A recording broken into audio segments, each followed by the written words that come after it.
Macrolophus pygmeus est une punaise prédatrice très polyphage. Elle consomme des aleurodes, des tuta absoluta, des mouches mineuses, des noctuelles, des pucerons, des thrips et des acariens.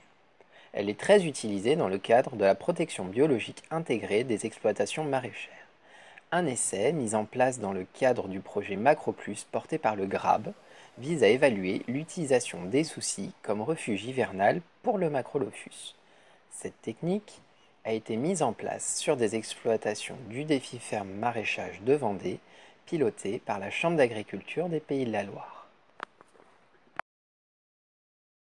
Alors voilà, je m'appelle Christophe Voisin, je suis un producteur Océane. Donc je produis de la tomate en sol sous grands abris, 1,6 hectare, et ensuite en production d'hiver du radis.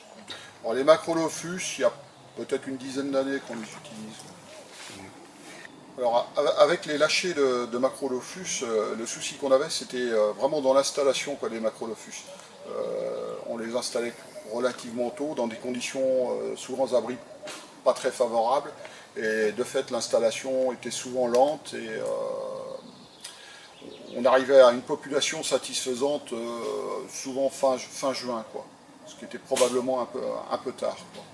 Alors, le dispositif qu'on met en place aujourd'hui sur l'exploitation, après avoir collecté les macros en pot, les avoir conservés l'hiver sous abri, après l'installation des tomates, nous réinstallons les pots.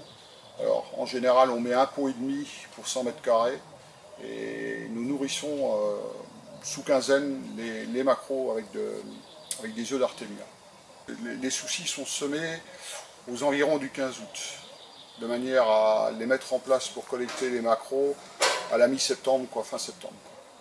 Alors les pots ne nécessitent pas d'entretien, on a simplement mis un goutteur à chaque pot de manière à alimenter en eau et en engrais les plants de soucis.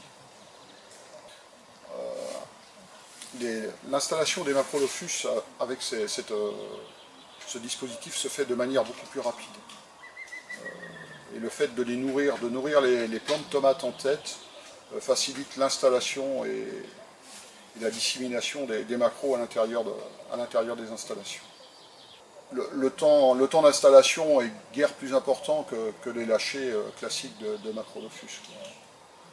Aujourd'hui, on n'a encore pas beaucoup de recul sur la méthode, mais aujourd'hui les résultats sont satisfaisants.